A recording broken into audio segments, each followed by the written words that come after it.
Salut! Aujourd'hui, on va continuer la progression du potager au mois de juin, savoir ce qui reste encore à semer, ce qu'on peut encore planter au mois de juin. Il y a beaucoup de boulot et aussi je vais vous montrer cette semaine un peu ce que j'ai fait aussi en culture et en semis pour les plantes aromatiques, tout ce que j'ai semé, de la sauge, des choses comme ça. On va aller faire un petit tour en fin de vidéo pour vous montrer un petit peu le travail qu'il y a à la pépinière. Et aussi, comme d'habitude, encore une fiche technique. On y va, c'est parti, on va parler de l'oseille. À la pépinière, j'en propose 3 variétés. Une variété verte, à grandes feuilles vertes, celle-ci elle est plus connue. Après, il y a une petite variété sanguine. Une petite variété avec des feuilles un petit peu plus petites, mais sanguines, avec des petites veines, on va dire, rouges à l'intérieur. Et aussi une variété de collection, une oseille rouge. Alors l'oseille, ça fait parmi, on l'appelle aussi rumex. Donc l'oseille fait partie d'une famille comme la rhubarbe par exemple, c'est de la même famille. Et l'oseille, c'est une plante herbacée, alors une plante vivace qui revient tous les ans. Alors en alimentaire, alimentairement, cette plante elle est remplie de fer, de la vitamine C, comme la plupart des plantes aromatiques, ce que je vous ai toujours dit, mangez et assaisonnez vos plats avec les plantes aromatiques parce que c'est plein de bonnes choses, donc il ne faut pas hésiter. Alors après on la mange cuite ou crue. Alors crue, l'oseille, alors la verte va être un petit peu plus acide on va dire, la sanguine un peu moins, et la rouge, oui, un petit peu plus acide que la sanguine. La sanguine, on peut la manger en petites feuilles, en salade, donc mélangée avec vos laitues ou autres. Alors, il faut faire attention parce que c'est vrai que l'oseille contient beaucoup d'acidité, donc faites attention un petit peu si vous êtes un petit peu barbouillé, mais bon, ça relève un petit peu les plats. La meilleure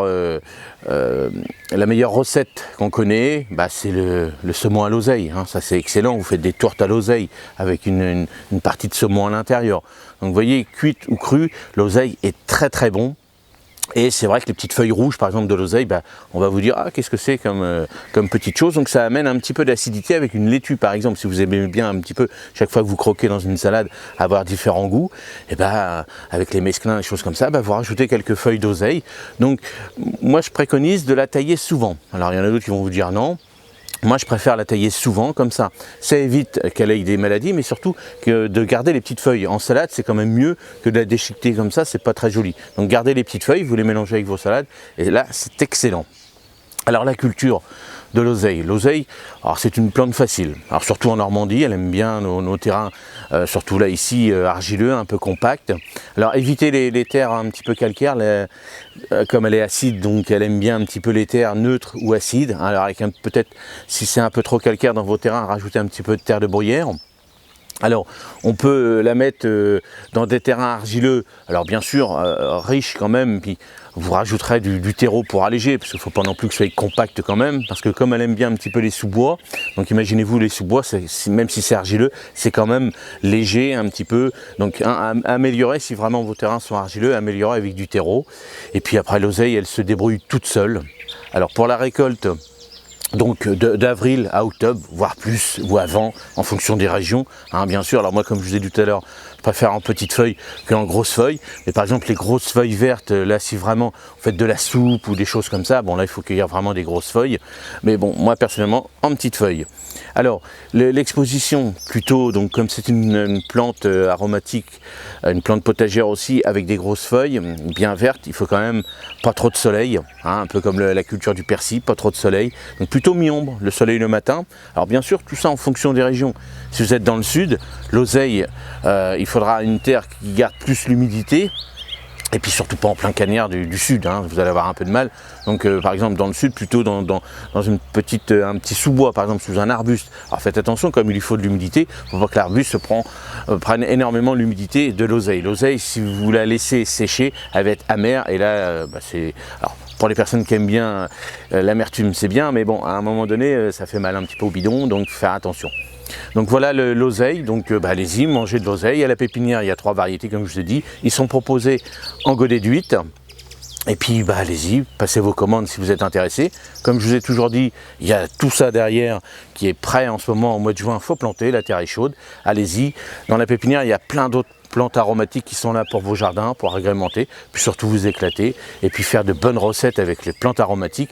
Vous allez voir, surtout là, on va commencer de plus en plus à manger dehors, faire des barbecues, sur une petite grêle, un peu de ciboulette, un peu de sarriette, un peu de thym, un peu d'estragon dans les pommes de terre, des choses comme ça. Vous allez vous régaler en famille, et c'est ça le plus important.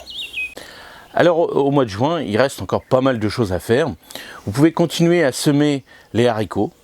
Alors moi, c'est vrai que je vous ai montré en petit poké, en petite motte, hein, comme je fais ici, en petite motte, comme moi, c'est plus facile, surtout un gagne-temps pour moi. Donc moi, je les fais en motte, je les mets par 2 ou 3 dans une petite mini-motte, et puis je les plante après comme ça dans le jardin.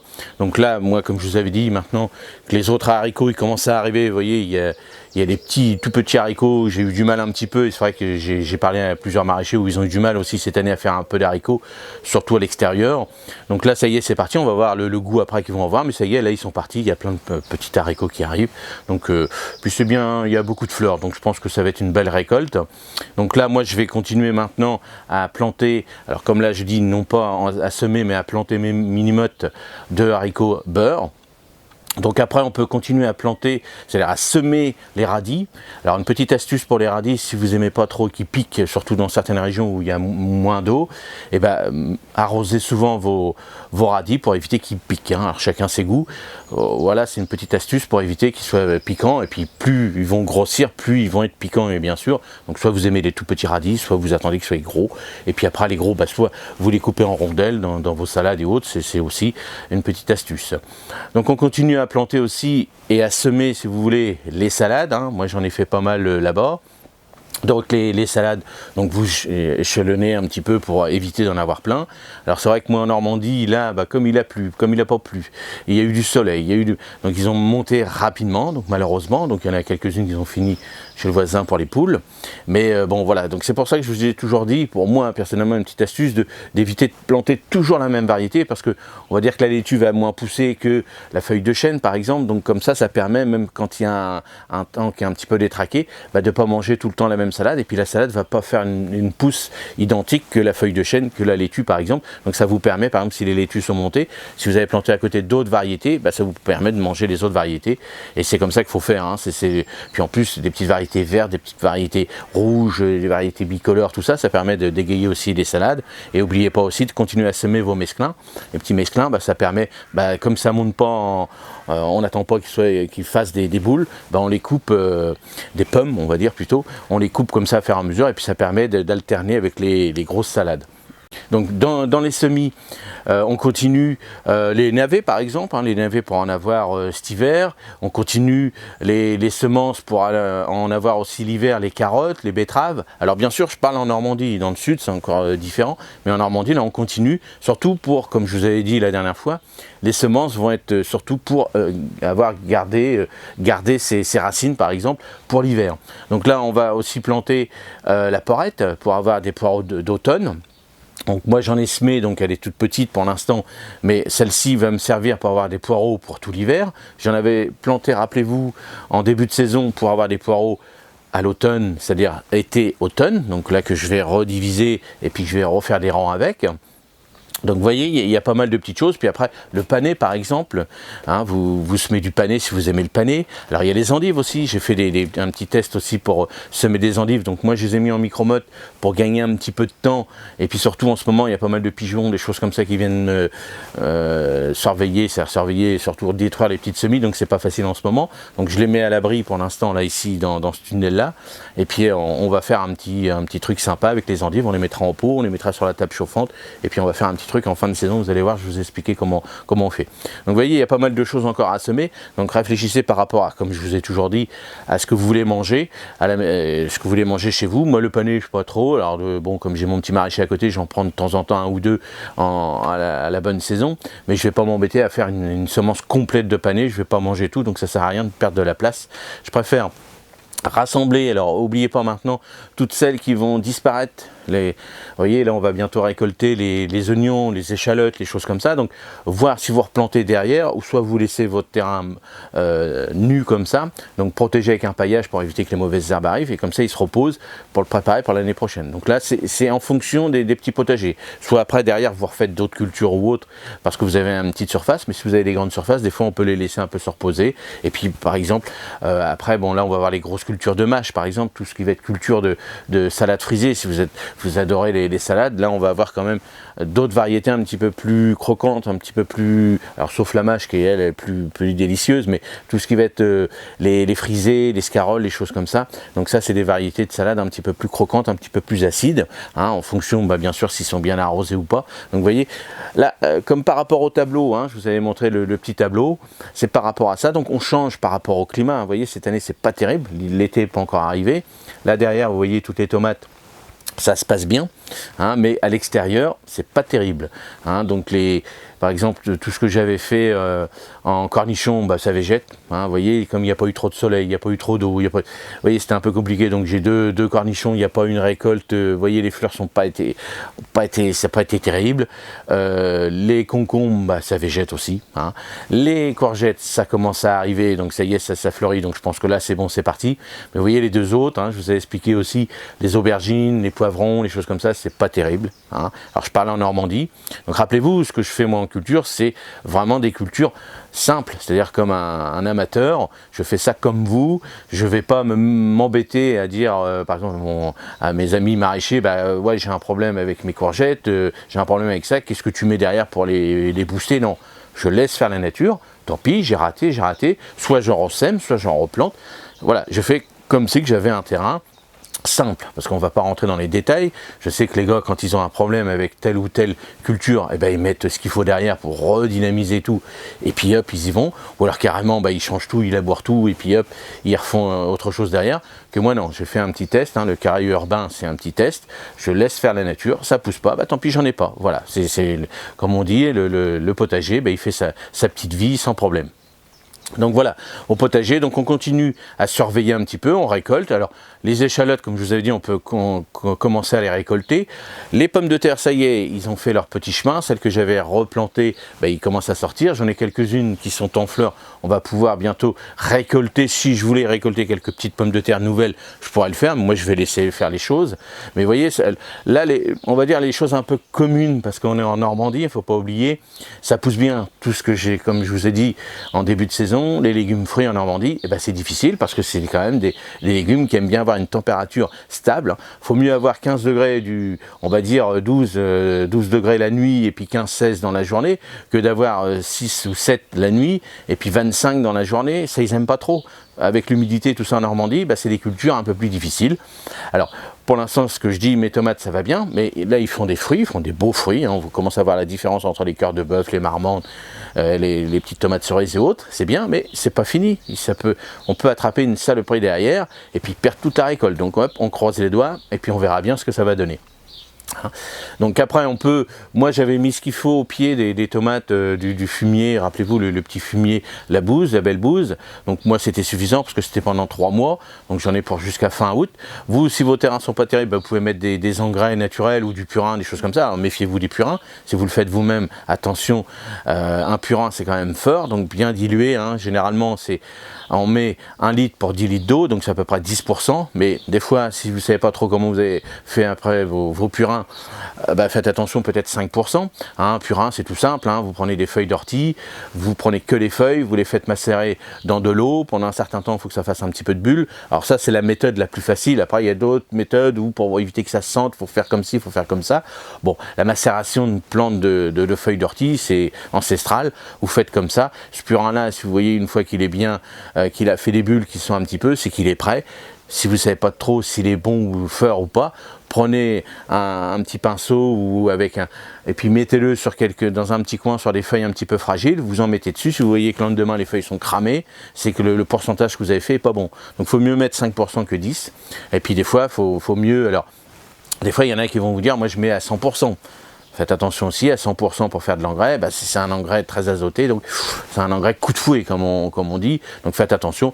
Tout ce qui est plantes naturelles, tout ça, faut, en tant qu'amateur, si vous n'avez jamais fait, il faut mieux acheter les bouteilles toutes faites, comme ça vous êtes tranquille, que de vouloir faire les magiciens, hein, les merlins, et puis dire moi j'ai vu ça sur une vidéo, et puis hop, parce que le gars il a oublié de vous dire 2-3 astuces, donc faites attention, allez-y par parcimonie, tout doucement, ça s'apprend, donc si vous voulez apprendre ça, bah, au contraire, allez-y, foncez. C'est très enrichissant, tous les purins qui existent pour engraisser tout le jardin, aussi bien le potager, le verger et les jardins d'agrément.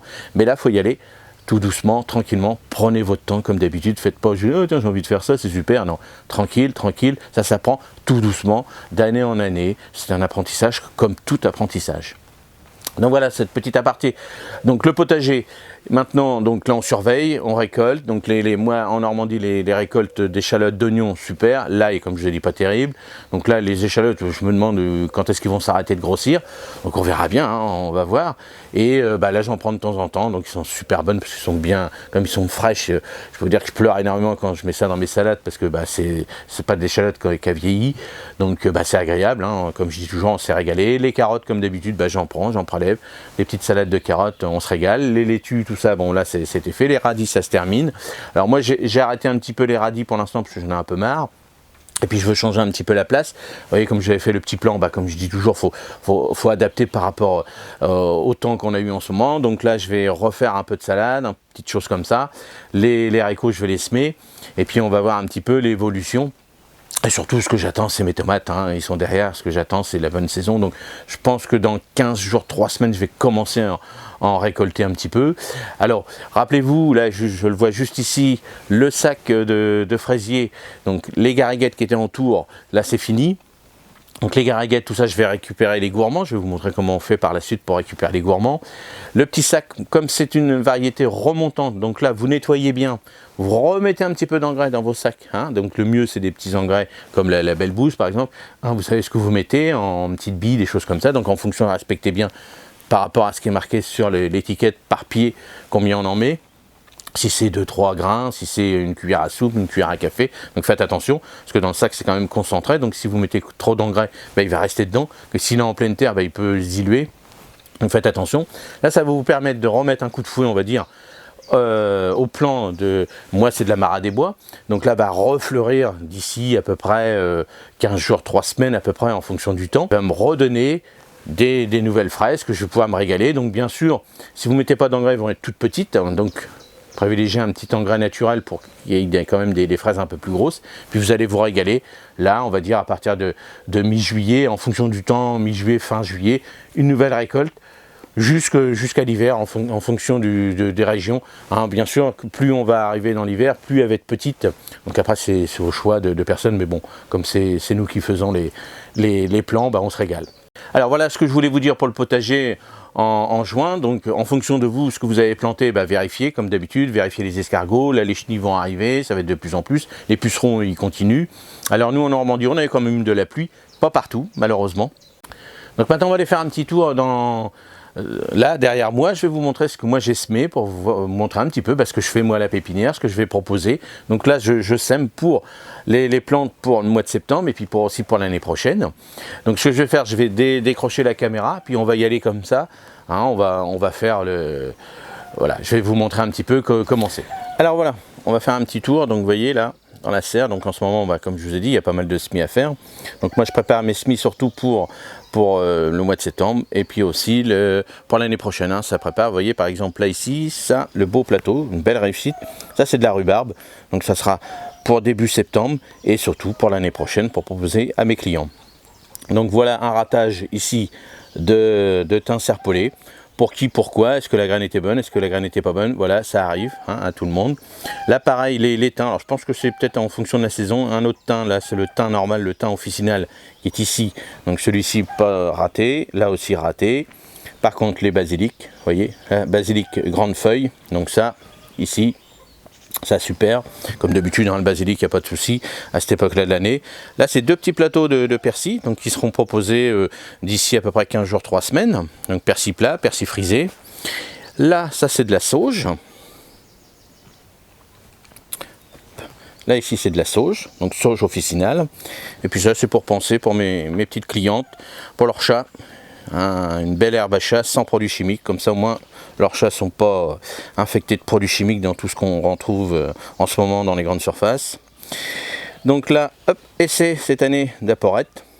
Vous voyez, petite porette en barquette pour proposer ça pour avoir des poros cet hiver. Donc voilà ce que je vais proposer. De plus en plus, on va proposer ça à la pépinière.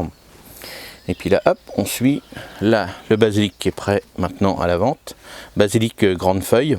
Donc vous voyez là, une belle culture. Et là, vous voyez cette année, hop, donc ça, mini-motte. Et ça, c'est les choux. Vous voyez, ils commencent à sortir les petits choux.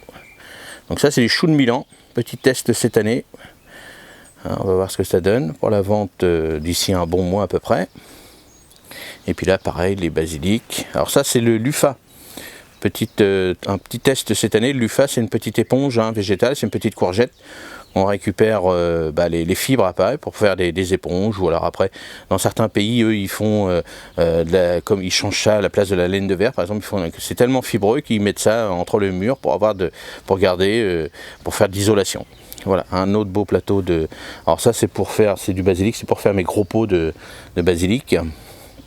Et puis voilà, le petit tour de basilic. Allez, un petit tour sur les cacahuètes. Ça, c'est les cacahuètes. Alors bon, en Normandie, les cacahuètes, il faut beaucoup de chaleur. Donc là, on les avait arrosés un petit peu de trop, donc ils avaient souffert un petit peu. Donc voilà un petit peu ce que j'ai fait là en ce moment pour les semis. Donc vous voyez, je m'amuse très très bien. Alors, de plus en plus, on va proposer ça à la pépinière. Vous voyez, là, on va proposer des plants de légumes en mini-motte. Donc là, c'est des navets. Là, on a de la salade. Là, on a des épinards, c'est-à-dire des betteraves. Les épinards, ils sont là. Et puis là, on a fait des carottes. Donc cette année, on va proposer, là en fin d'année un petit peu, on va faire des tests déjà sur mes marchés. Et puis après, on verra un petit peu si on peut les proposer facilement sur le site internet. Alors voilà ce que je voulais vous montrer, un petit peu comme d'habitude l'évolution du potager dans mon carré urbain, et puis surtout un petit peu le travail que je réalise moi à la pépinière, ça me fait plaisir, on m'avait demandé un petit peu comment je travaillais tout ça, donc je vous montre un petit peu, je vous ferai des petits trucs un petit peu comme ça de temps en temps, donc pour vous montrer un petit peu comment je travaille, les semences, les petites choses comme ça. Si ça intéresse, mettez-moi des commentaires, si ça vous intéresse de plus en plus, pour voir un petit peu comment je travaille vraiment en tant que professionnel dans ma pépinière, allez-y, mettez-moi des commentaires sans problème, et puis je ferai des petites chroniques comme ça un petit peu plus dans mes vidéos pour vous montrer un petit peu le métier passionnant que je pratique avec passion, parce que si on ne le fait pas avec passion comme tout métier, on le fait mal. Donc voilà ce que je voulais vous proposer cette semaine, donc allez-y, on y va, on travaille, on surveille comme d'habitude, et puis on s'éclate, et puis on mange toutes les bonnes récoltes qu'on a de plus en plus maintenant, et puis on est fiers de ce qu'on a fait, et puis moi je suis fier de vous, et puis on y va, et moi je vous dis à mardi prochain. Salut et protégez-vous bien, salut.